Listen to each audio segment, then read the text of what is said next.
She was crying. Not the kind of crying where someone breaks down because they lost something. No, this was different. This was the kind of crying that comes when someone realizes their plan just failed. Her hands were shaking. Papers were scattered across the lawyer's desk.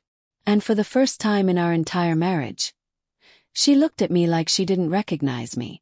What is this?" she asked. I didn't raise my voice. I didn't even lean forward. I just looked at her and said calmly, "You really thought I wouldn't notice?" The room went silent.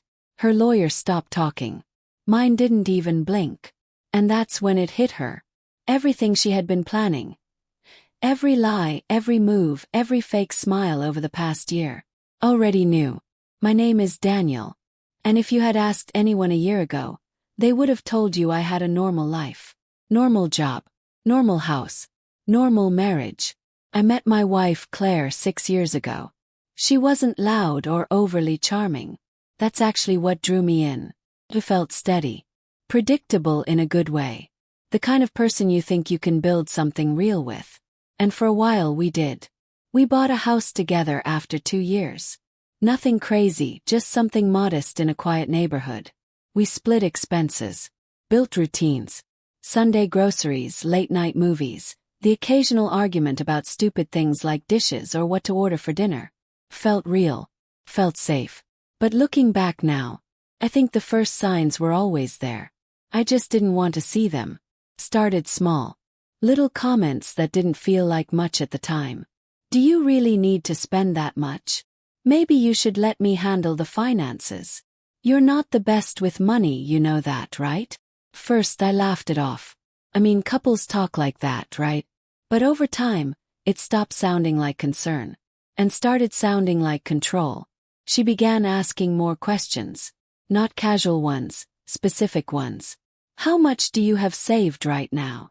What's in your account this month? Did your company give you a bonus this quarter?" It wasn't curiosity. It was tracking. The first time something actually felt off was one random Tuesday night. I came home earlier than usual. My meeting got cancelled last minute, so I figured I'd surprise her with takeout. When I walked in, the house was quiet. Too quiet. I heard her voice coming from the bedroom. Controlled. Like she didn't want to be heard. I wasn't trying to eavesdrop. But when you hear your own name in a conversation, you don't just ignore it. "He doesn't know anything yet," she said. Froze. There was a pause. Then she continued, quieter this time. "No, I'm handling it. I just need more time." My chest tightened.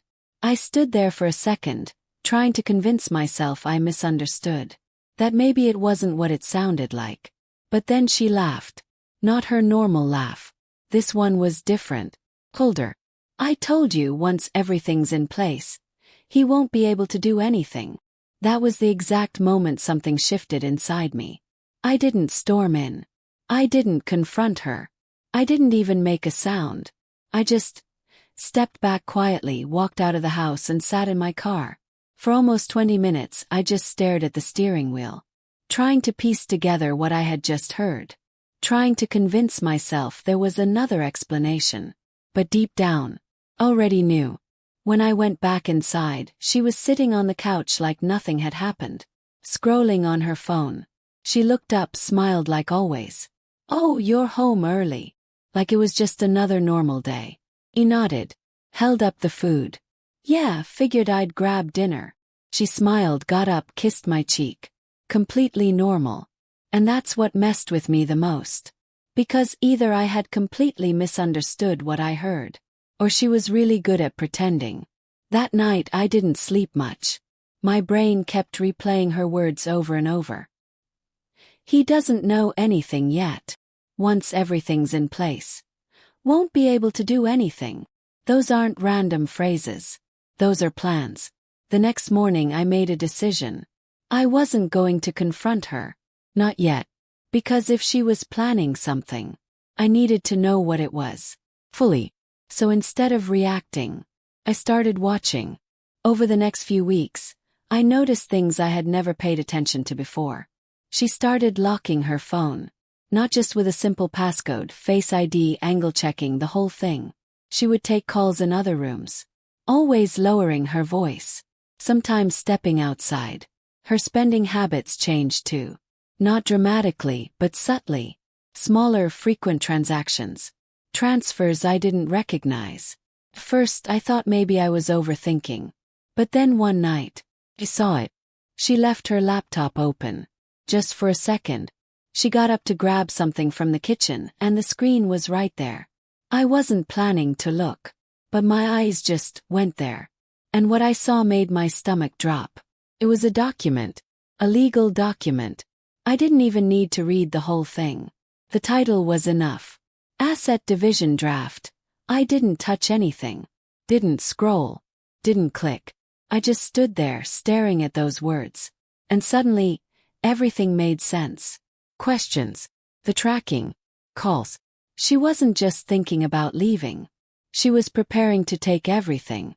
When she came back into the room, I was already sitting on the couch. Acting normal. Like nothing had happened. Everything okay? She asked. Yeah, I said, picking up the remote. Just tired. She nodded, closed the laptop, and smiled.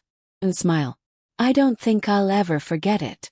Because now I knew exactly what it meant. Over the next few days I started digging deeper.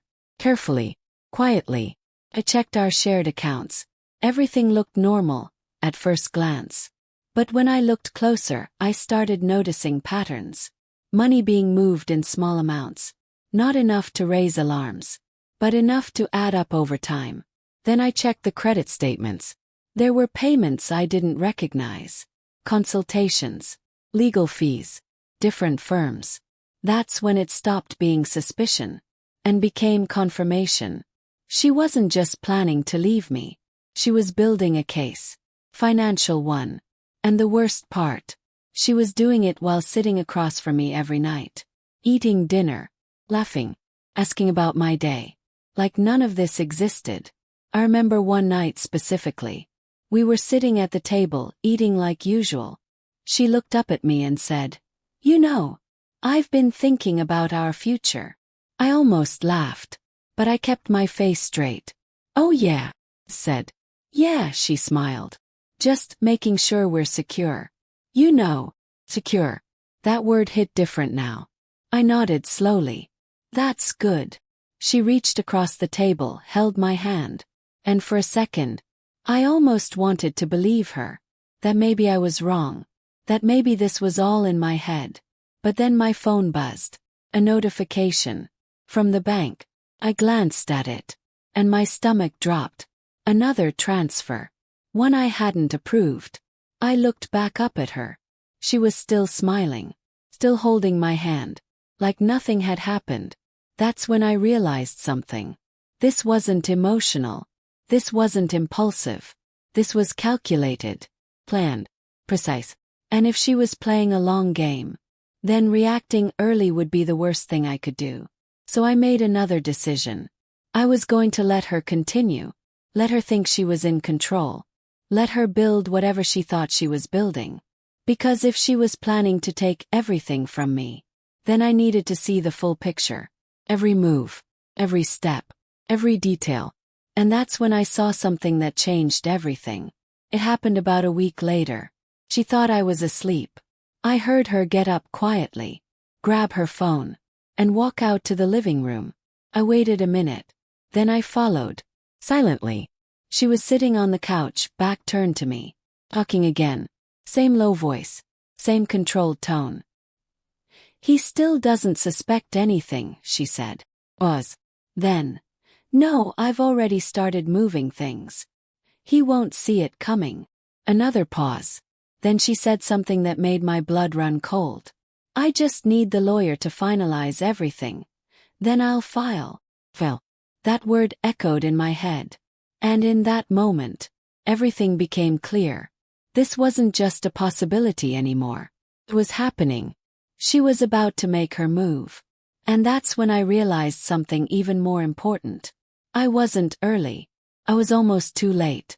I didn't go back to bed that night. I just stood there in the hallway, barely breathing, listening to her finish that call. "Yeah," she said quietly. "I'll handle the rest." Was. Then a small laugh. Trust me, he won't see it coming. That line stuck with me. Not because it hurt, but because it told me exactly how she saw me. Predictable. Passive. Easy. I stepped back into the bedroom before she turned around, got into bed, closed my eyes, and pretended to be asleep. A few seconds later, I heard her footsteps. Careful. Like she was trying not to wake me. She slipped into bed next to me, pulled the blanket up, and exhaled like everything was normal. Like she hadn't just confirmed she was about to destroy our entire life. That was the moment something changed in me. Not anger. Not even heartbreak. Just clarity. If she thought I didn't know, then that was my biggest advantage. The next morning I acted exactly the same. Same routine. Same tone. Coffee? Yes. She smiled. Yeah, please. Like nothing had changed. But everything had. Over the next few days I stopped reacting emotionally. And started thinking strategically. Because if she was working with a lawyer, then I needed one too. I didn't ask friends. Didn't Google recklessly. Didn't leave a trail. I waited until I was at work, used a private network and searched carefully.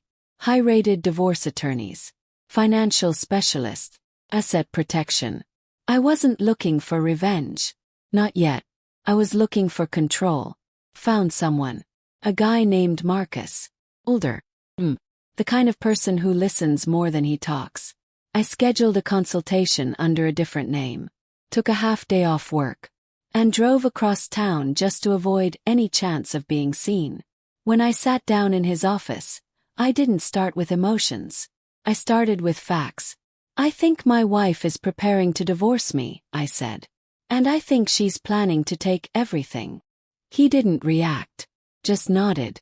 Why do you think that? So I told him. Calls. The documents. The transfers. The behavior. Everything. He leaned back in his chair, thinking for a moment. Then he said something that stuck with me. You're not dealing with a possibility, he said calmly. You're dealing with a strategy. That confirmed it. Everything I felt. Everything I suspected. I wasn't overthinking. So what do I do? Asked. He looked at me for a second. Then said, You don't confront her. I almost laughed. Yeah. I figured that part. He shook his head slightly. No, you don't understand. You don't just avoid confrontation.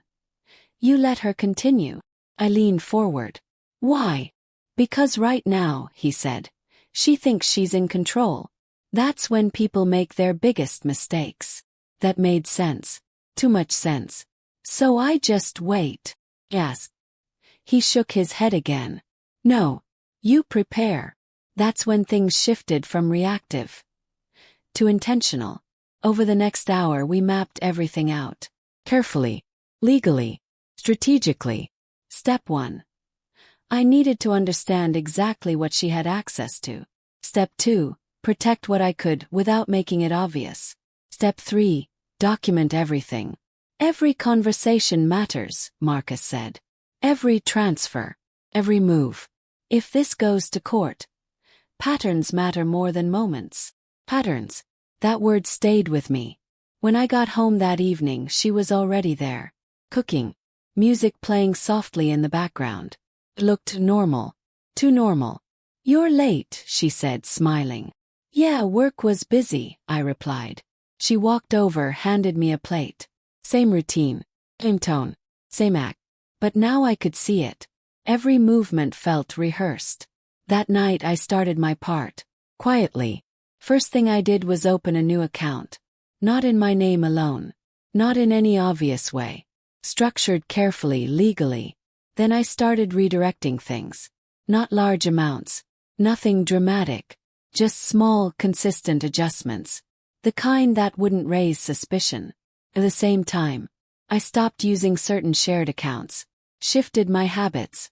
Created distance without creating attention. It was slow. Deliberate. And honestly, exhausting. Because during all of this, I still had to live with her. Eat dinner together. Talk about our days. Sit next to her on the couch. sleep in the same bed. And every time she smiled at me, I had to remind myself, that smile wasn't real. A few days later, something interesting happened. She pushed a little harder. We were sitting on the couch, watching something neither of us was really paying attention to. Out of nowhere, she said, "Have you ever thought about what would happen if something went wrong between us?" I turned my head slowly. "What do you mean?" She shrugged casually. "I don't know, like financially. Would we be okay?" There it was. Test. I kept my expression neutral. "Yeah, I guess. We've got things split, right?" She nodded, but I could see it. That tiny flicker of disappointment. Like that wasn't the answer she wanted. "Still," she said, "I think we should organize things better. Just in case." Just in case. I nodded slowly. "Yeah, that makes sense." Inside, I was already 10 steps ahead of that conversation.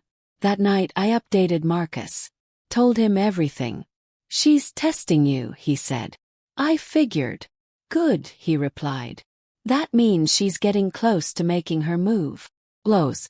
That word hit differently. Because if she was close, then I had to be ready. Fully.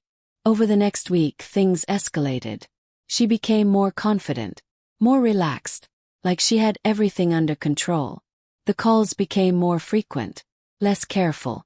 One time, she even took a call right in the kitchen while I was in the next room.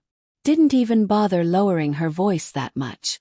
"It's almost done," she said. "We're just waiting on the paperwork." Paperwork. Every time she said things like that, it stopped hurting and started confirming. So I leaned into it. I gave her exactly what she expected. I stopped questioning anything. Stopped checking shared accounts in obvious ways. Did slightly distracted. Even made a few small financial mistakes on purpose. Nothing big. Just enough to reinforce her perception of me.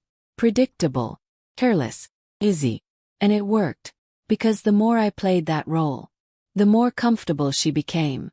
Until one night. A slip. We were having dinner. Quiet. Normal. Then she said something that didn't fit. "You've always trusted me, right?" I paused for a second, then nodded. "Of course." She smiled. But this time, it wasn't warm. It was satisfied, like she had already won. That's when I knew. She wasn't planning anymore. She was waiting. Waiting for the right moment to finish it. And then, it happened. 2 days later I got a notification. Not from the bank. Not from work. From a law firm. I opened the email, read the first line, and just stared at the screen. Notice of filing. There it was. She had made her move. Everything she had been planning. All the lies. All the setups. All the manipulation, it had officially started. I should have felt panic. Anger. Something. But I didn't. I just sat there. And exhaled slowly. Because this was exactly what I had been waiting for. Picked up my phone. Called Marcus. "It's done," I said. "She filed." There was a brief pause on the other end. Then, "Good," he said calmly. But I almost smiled. Because for the first time in weeks, everything felt aligned. She thought she had just taken the first step. But in reality, she had just walked straight into mine. And she had no idea. The email sat open on my screen. Notice of filing. No emotion. No hesitation. No second thoughts. Just done. For a moment I didn't move. I just stared at it like it belonged to someone else's life. Because the strange thing was, I wasn't surprised. I was waiting for this. I picked up my phone and called Marcus. He answered on the second ring. "It's done," I said. "She filed." There was a pause. Then his calm voice came through. "All right. Now it begins." That line should have made me nervous. But it didn't. Because I wasn't stepping into chaos. I was stepping into structure. Everything I had been building quietly. Every document, every record, every financial move. It all had a purpose now. That evening I went home like normal.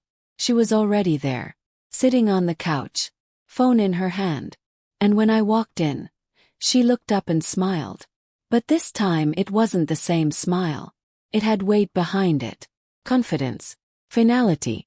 Like she had already mentally divided everything we owned. "You got the email?" she asked casually. He nodded. "Yeah." She studied my face for a second, waiting, looking for something. Anger. Panic. Anything. I gave her nothing.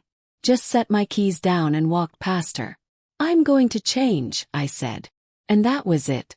No argument. No confrontation. No reaction. Behind me, I heard her exhale. Like she was slightly disappointed. That was the first crack. She expected emotion. And I refused to give it. Over the next few days, everything moved fast. Lawyers started communicating. Documents were exchanged. Statements were made. The stage was officially set. And she came in confident. Very confident. She had built her case carefully. Or at least she thought she had. Financial claims. Asset division. Contributions. Future stability arguments. All neatly organized. I remember sitting in Marcus's office when he reviewed everything. He leaned back slowly. "This is well prepared," he said. I looked at him. "But," he smiled slightly, "but it assumes you did nothing." That was the difference. She built her case assuming I was still the same man she had been managing at home. Predictable. Unaware. Passive. But I wasn't that anymore. I had spent weeks documenting everything. Every transfer. Every call. Every recorded conversation that was legally obtained. Every financial movement. Every inconsistency. And most importantly, I had proof of intent. Not just divorce. Not just separation. Intent to manipulate financial outcomes dishonestly. Marcus called it what it was. A strategy built on underestimation. The first formal meeting was set at the lawyer's office. Neutral ground. No drama. Just documents and discussion. She walked in first. Dressed perfectly. Composed. Ready. Her lawyer beside her. Confident posture. Controlled expression.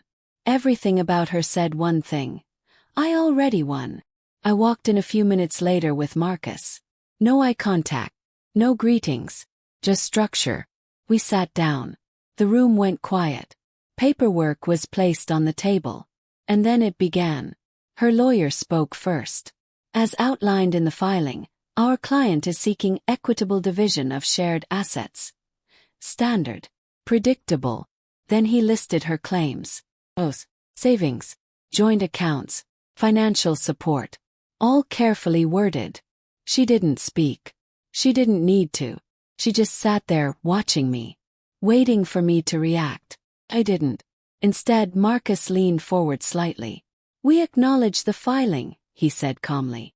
"However, we will be presenting additional documentation." That was the first shift in energy. Subtle. But noticeable. Her lawyer glanced at her. Just for a second. She didn't move. Still confident. Still in control. "Go ahead," Marcus continued. And that's when I saw it. The moment things started changing. First document. Financial records. Clean. Organized. Time-stamped. Transfers she thought were invisible. Small patterns she thought no one would notice. Her expression tightened slightly. Barely visible. But I saw it. Second document. Recorded conversations. Not illegal. Not manipulated. Just reality. Her own words. Carefully placed in context. The room shifted. Her posture changed. Just slightly. But enough. Third document. That was the one that did it. Internal communication with her legal advisor before filing. Intent clearly outlined. Strategy exposed. The plan wasn't just separation. It was financial extraction. Her lawyer stopped reading for a second. Looked at her. Longer this time. And she didn't meet his eyes. For the first time. She looked uncertain. Not panic. Not broken. Just realizing. This wasn't one-sided anymore. This was exposure. The meeting ended shortly after. No shouting. No confrontation. Just silence. The kind that feels heavier than noise. Outside the office she finally spoke. Her voice was lower than usual. You planned this. I looked at her. Not angry. Not emotional. Just steady. No, I said. I responded to it. That hit harder than anything else. Because it reframed everything. Not revenge. Not attack. Just preparation. Over the next few weeks, things escalated legally. But the confidence she had walked in with was gone. Slowly, quietly. Her arguments became less aggressive. Her tone more cautious. Her lawyer started requesting more clarification instead of pushing demands. The certainty she had built everything on was cracking. Meanwhile, my position remained stable. Everything I had documented held up. Every claim she made was met with evidence. Every assumption she built was challenged with proof. And slowly, the balance shifted. Then came the final hearing. The one that decided everything. The courtroom was quiet. Too quiet. She sat across from me. Not the same woman anymore. Still composed, but different. Less certainty. More awareness. When the judge began reviewing the case, I noticed something I didn't expect. She kept glancing at me. Not with anger anymore. Not even frustration. But something closer to disbelief. Like she couldn't understand how it ended up like this. Her lawyer tried to argue intent. I listened. Quiet. Shaken. Then Marcus spoke. And everything changed. He didn't raise his voice. Didn't exaggerate. Just presented facts. Clean. Clear. Undeniable. The financial patterns. The documented intent. The inconsistencies in her claims. The pre-filing communications. Each piece landed like a weight. No drama. No emotion. Just structure. And structure wins in court. More often than people think. By the end, the judge called for a recess. But the atmosphere had already shifted. Outside the courtroom, she finally broke silence again. This time, no confidence. Just confusion. Why didn't you just fight me normally? I looked at her. And for the first time in this entire process, I actually felt something. Not anger. Not satisfaction. Just clarity. Because, I said quietly, you weren't fighting fair. She didn't respond. 'Cause she knew. The final ruling came later. Not everything she wanted. Not everything she expected. The outcome favored structure over assumption. Evidence over narrative. Preparation over confidence. And that was it. No dramatic ending. No shouting. No scene. Just finality. Weeks later, I was sitting alone in my apartment. Quiet. Me. Peaceful in a way I hadn't felt in a long time. I thought about everything that happened. Not with anger. Not with revenge. But with understanding. Because the truth was simple. He thought she had time. She thought she had control. She thought I wouldn't notice. But the real mistake wasn't planning against me. It was assuming I wouldn't plan at all. I didn't destroy her. I didn't chase revenge. I just refused to be blind. And sometimes, that's all it takes.